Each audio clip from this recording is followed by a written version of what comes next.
What's up, Panthers Nation? We are back with a win! Bow. Let's get that win today, boys. Let's claim that victory. We are now sitting at 2-2 in the record books with that win. Dude, I am super hyped for this team right now. What a win! We controlled the flow of the game, the entire game, and you could just feel it throughout the entire game. Watson was off his rhythm. We were making passes. We were making drives, even if we didn't score. It was still, you could tell the flow of the game was in our direction the entire game. And it felt right. It felt right. Like, even on that last drive, I wasn't even worried because I knew our defense was balling out today. I knew this was going to be a win in the column. I could feel it from the very beginning, and I just knew it. Right from that first quarter, I could feel it that we were going to take this W. Man, so let's dive into this. I'm super excited right now. I don't know if y'all can tell. We just resurrected the season. Yeah. All right, so quarterbacks. We're going to start with that grading system. Let's go down the list. Quarterback is going to be a B+. And I say that because he made a lot of great passes. He did a lot of things right. I just felt like Kyle Allen was in the zone today. And, the stats may not reflect that because of good defense by the Texans, but, I felt like he was in the zone. He was throwing balls to people he wanted to throw to. He was getting the ball out quickly enough, And can we just talk about that sack avoidance from J.J. Watt? Are you kidding me? What? What is that? Dude! Kyle, I didn't know you were that athletic, dude. I had no idea. Holy cow. Man, I thought JJ had his number on that play. I thought we were going to be seeing Kyle Allen on a stretcher after that tackle attempt right there for that sack. But nope. JJ went high, Kyle went low, and you saw the result. Put that ball right on the money too.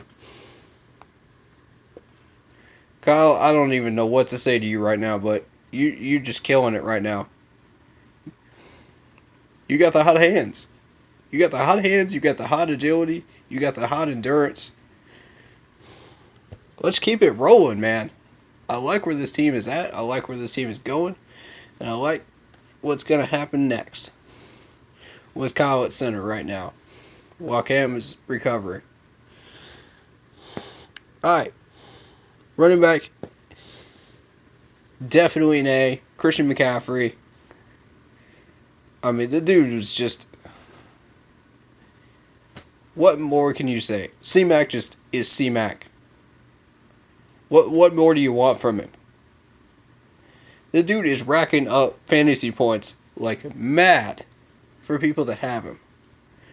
I have him on one of my fantasy leagues. Oh, man. He's my top points getter, man.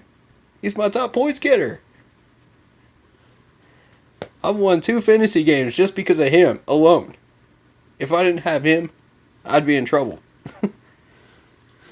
And I got some playmakers on that fantasy team too. So, let's move on into tight end, Greg Olsen. Greg Olsen does Greg Olsen things, He's Greg Olsen. What more do you want from him either?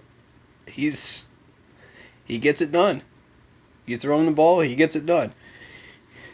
I saw a couple of pass interference plays on the guys defending Greg Olsen again that were not called.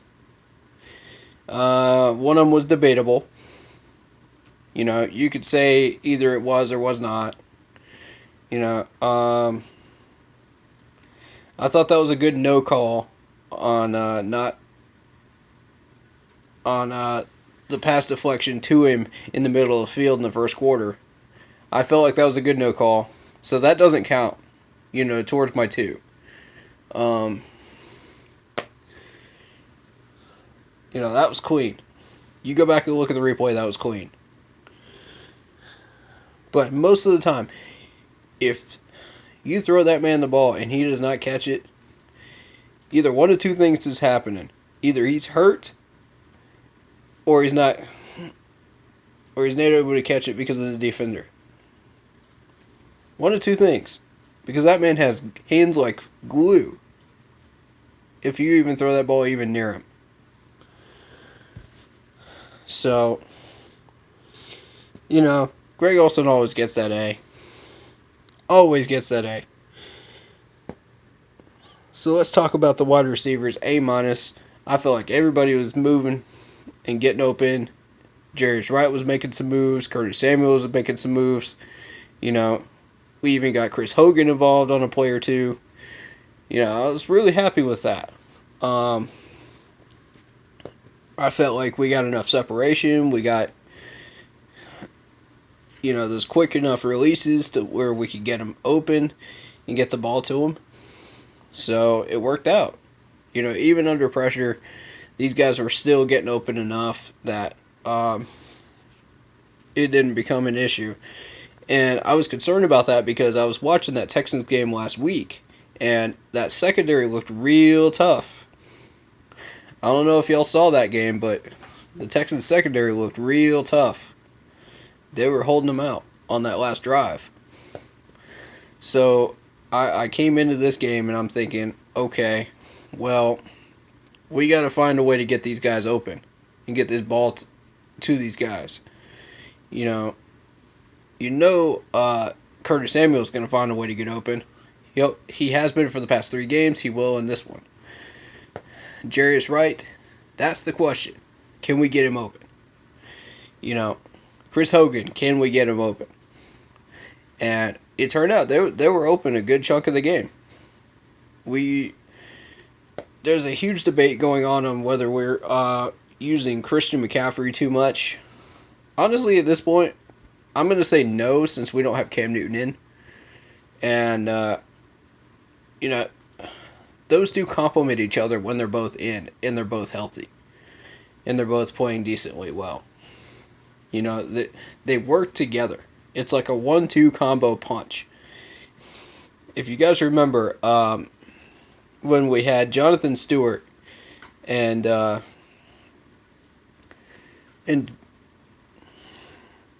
D'Angelo Williams, those two were a 1-2 combo. Speed, strength. Speed, strength. But it's a little bit different with a quarterback and a running back combo. Well, not really when you consider what Cam Newton and Greg Olsen had chemistry-wise. So, it's kind of like that. Let's use that one as the reference point. That's kind of where they click, in a way. But I think those two complemented one another, and if you don't have one of them in, the other one's going to carry the load. So in other words, Cam's not in, Christian McCaffrey has to carry the load. Because Cam Newton wasn't rushing. So we brought in CMC, and he's been doing a good chunk of those plays that Cam would have been running on. So it makes up for it. But the problem is, defenses are starting to load up the box and key in on him. They know that the ball is going to him a good chunk of the time. And we got to open it up. We got to create more plays where we get these passes to the wide receivers and, tight end flat, tight end whatever. Just move the ball around. Get Chris Hogan involved. Just get the attention off of Christian McCaffrey, because that is what worked when we started winning games last year, is people took their eyes off of Christian McCaffrey and put their eyes on the other receivers. You know, they were looking at them.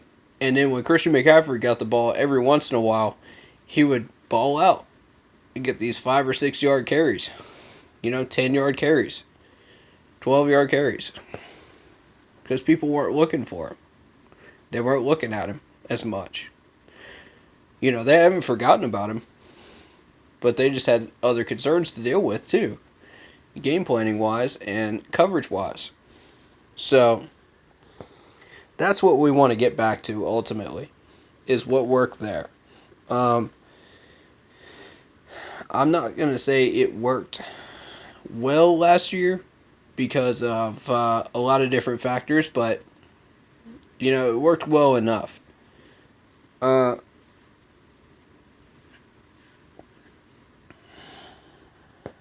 So,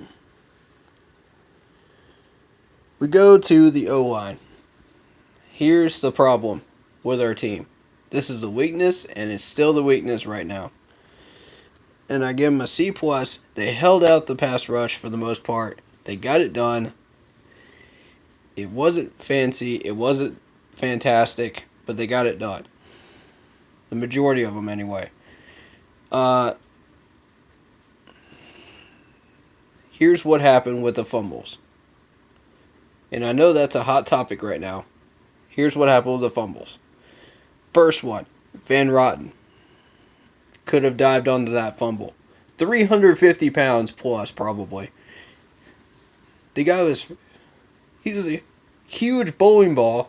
You can't dive on that? Come on, Van Rotten. What you doing, man? You just gonna sit there and stare at it while the defender picks it up? And scoops it up? Come on, dog. That's not what we're looking for. I've had issues with you in the past too. Like I've said them in multiple videos where I've had issues with you. Come on, man. Think. Use your noggin. When you see a fumble, dive on it. Don't waste that chance, man. Dive on it. Pretend you're Superman. Do whatever you gotta do. Just dive on the ball. Matt. So, Taylor Moton was the cause of 2 of those fumbles because of the fact that he did not properly block his man. So, and I give him credit. J.J. Watt's a tough man to defend. He is. But, he hasn't been on his A game lately. And that's what I was worried about, throughout that whole game. Is like, when is JJ going to wake up and start sacking people? This is going to be... What game is it going to happen? Because, JJ doesn't stay dormant for long when he's on the field and in pads. This dude's an animal. I mean, you saw it. You clearly saw it when he was going after Kyle Allen. That's what he's capable of if we don't do our jobs on the offensive line and stop him and keep him out. And I understand 1 or 2 holding calls on him. I get that. I'm going to let that go. I have zero problem with that. He's a big guy. He's tough. He's physical. He's fast. He's tough to defend. He's a Pro Bowler. He's the best, one of the best out there, if not the best pass rusher. But he hasn't been lately. So I'm still going to allow that. I'm still going to allow for that because of who he is. That being said, Matt Paradis was the cause of another fumble. He let his man through. You can't do that, man. You can't let these guys get to our quarterbacks. Unless you're just pure garbage. And I mean, he give him his due. He held him out for most of the game, but he struggled for a good chunk of that game. If you go back and look at some of those battles of who he was assigned to and for how long he held him out before they got to the backfield and got close to Kyle Allen, you'll see that he had a lot of trouble. And I'm not thrilled with that. So we got a lot of work to do on that offensive line, but yeah, with Trey Turner out, that was a big deal, and I guess I can let him off the hook for that. But you're killing me, offensive line. You're killing me. That's 3 drives we could have had points on. Because, I mean, you go back and look at the tape. We were just slinging the ball down the field. Christian McCaffrey was doing his thing. The ball was moving. The chains were moving. Everything was moving. And then all of a sudden, it went to heck. And like I said in the halftime video, you're just thinking, oh boy, here we go again. It's going to be another one of those games.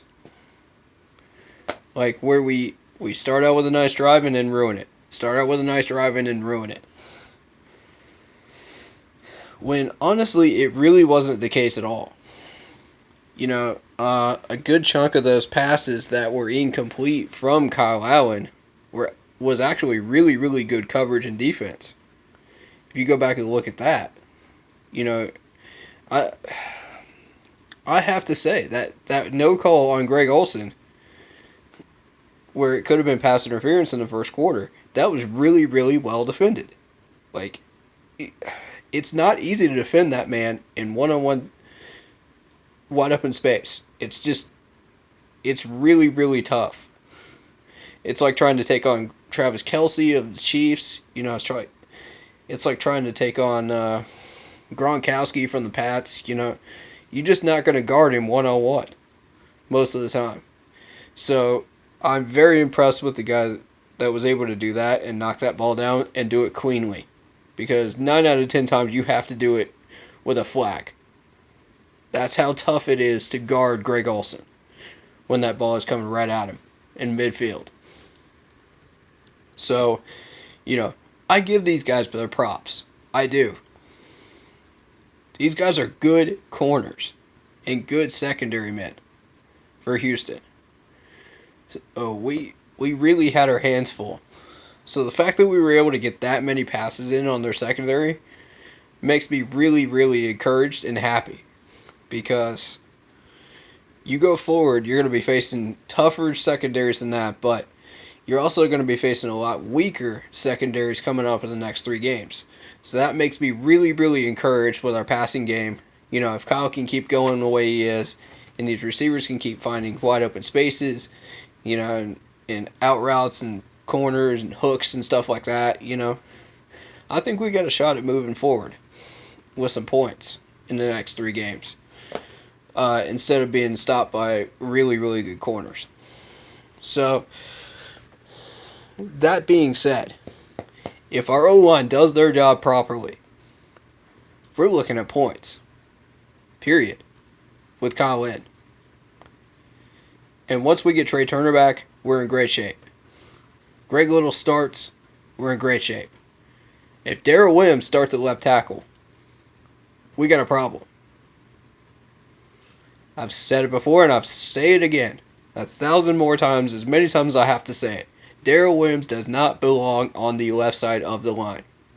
Greg Little should be starting. Like he was today, and he did great. Way to go, Greg. Proud of you, man. There's a couple more players I'm proud of today that I want to point out. But we're gonna keep rolling down the list. We're gonna go to defensive tackle, and put defensive tackle on this grading system for one reason and one reason only: Dontari Poe.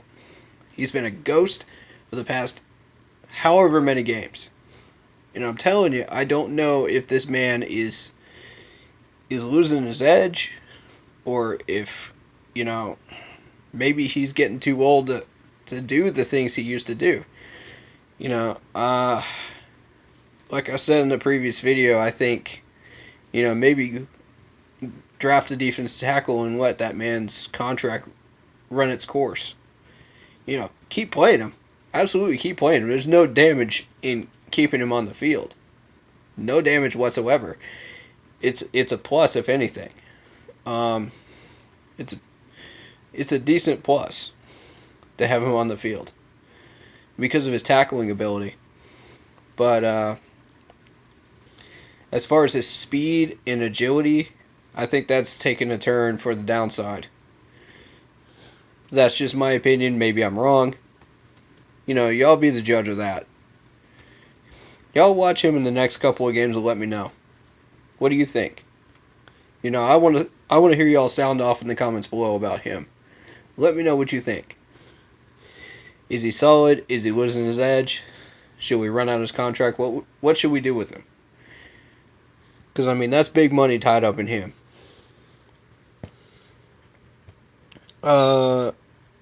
Corners. Oh, yeah. Bradbury. Can we just talk about Bradbury right now? He held DeAndre Hopkins to 5 catches and 49 yards. Am I correct on the yardage? Because 5 catches, man. Are you kidding me? This man was balling out today. What more do you want from James Bradbury? What more do you want?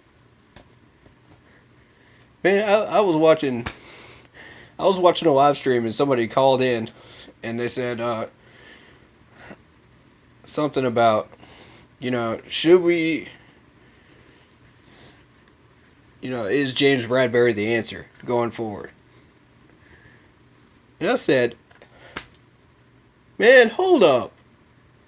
You're going to tell me that you're not satisfied with 5 catches? You're not satisfied with holding Nuke Hopkins to 5 catches? Get out. Just get out. I don't know what more you want from the man. If he took on Julio Jones right now, he would hold him to 7 catches. Mark me on this. It's on video. It is marked right now. Watch. When we play the Falcons, if James Bradbury keeps continuing on the same course, mark my words, it'll be 7 to 10 catches. Somewhere in there. Mark it. He might get a touchdown on him, but I'm telling you, 7 to 10. If he keeps up what he's doing. Because DeAndre Hopkins is not an easy man to defend. You saw it today. The dude is quick. He's got hands. He's got speed. He's got agility. And he's still young. That's all you need to see if you're Deshaun Watson, because if you're facing an average to below average corner and you got Nuke Hopkins on him, bang, touchdown. Bang, touchdown. Bang, touchdown. You've seen it on the scoreboards. When DeAndre Hopkins first came into the league, nobody knew who he was. Nobody could guard him because they didn't know what to expect. Now they're starting to figure him out. But the problem is, you still got Deshaun Watson to deal with, so that's a double-edged sword. So the fact that we were able to deal with both at the same time really, really gives me a huge encouragement on this defense, that we can do some real damage going forward. And Ross Cockrell, man. Ross Cockrell. What a pick. What a pick, dude. For 30 plus yards. The dude was on point. He read the play. He knew what it was. He jumped the route. Bang. 30 yards. broke some tackles. That's all she wrote. Matt, I think we found our number 3 cornerback. I think we did. I think we found him today. And I'm saying it right now. I think we found him today. I like Golden. Don't get me wrong. I love Golden. But Ross Cockrell's it. Ross Cockrell's the number 3. Y'all can mark me down to saying it right now. If Ross keeps getting burned, then sure enough, we'll switch back to Golden. But right now, Ross went off in that game. Speaking of people that went off, we're switching to linebackers. Shaq Thompson, baby. In that first quarter. Can I get some love for Shaq Thompson in the comments, man? This dude was on fire. On fire in the first quarter. Not to mention the first quarter, but the whole game. He was on point. Yeah, he's got some coverage issues to work on. Yeah, he had some trouble with coverage.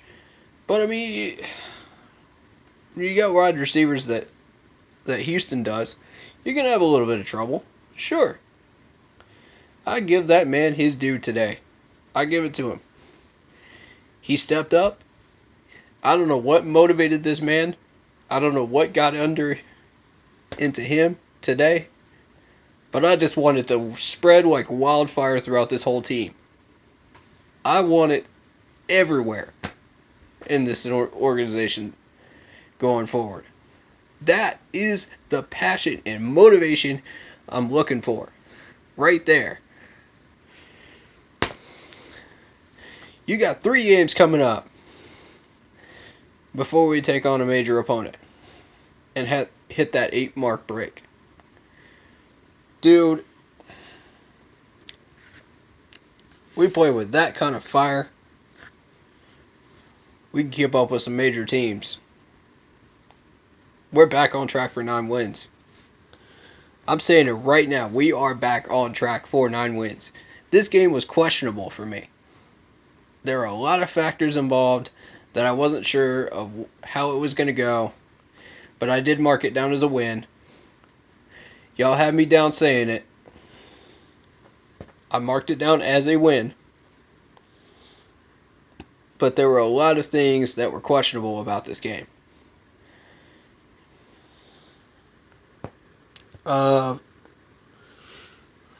We'll go to,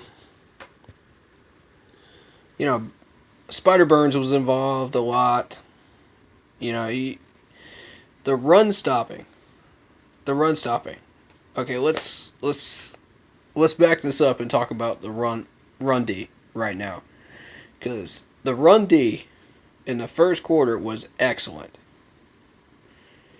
That was right according to my game plan that I suggested.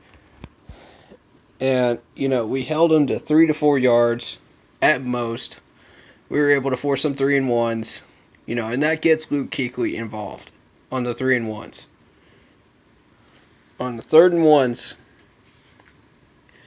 you got Shaq and Luke involved. And Poe involved in stopping these runs. So, I like the chances of getting a lot of these stops. My concern, again, is that draw play. That draw play up the middle. And I'm talking specifically about right after Deshaun Watson ran for like 12 yards, up the middle. Did you see the size of that gap? Refrigerator Perry could fit through there. And he's a huge dude. You're talking... Oh my god, dude. We gotta plug those gaps, man. There's no way around it. You got to plug up the gaps. You got to make tackles. You cannot make lazy effort tackles. That's just not going to cut it. You gotta bring them down. And I did see some lazy tackles, a few of them from Shaq, a few of them from uh, Bradbury, but it's for the most part the tackling was good. Um, I think the focus that the Texans tried to switch to was the run to the outside, the sweeps, the screens to the left side specifically, towards towards the side that Ross Cockrell was on, as well as mostly towards Shaq Thompson. They were targeting Shaq Thompson mostly with those runs because they knew that he would have to come around the edge to try to get those stops. So the trick was to stop them before they got ahead of steam. And, you saw some of those plays where we couldn't do it, but I'm going to tell y'all, Shaq, for the most part, did his job with run stopping, and that's what we need. You got tired in the second half. That's understandable. You gotta fill up on the Gatorade. You gotta get the anything you need to get going back again, and get back in there, take care of business. And I'm gonna tell you, we did pretty solidly on run D today. I was satisfied. I wasn't, I wasn't thrilled, but I was satisfied. And the reason I'm not thrilled is because I know that we've had better run defense in the past. Under the 4-3 back in 2015, we were able to stop everything at the line. I mean, it was just a brick wall. It really, really was. Nobody was able to do anything.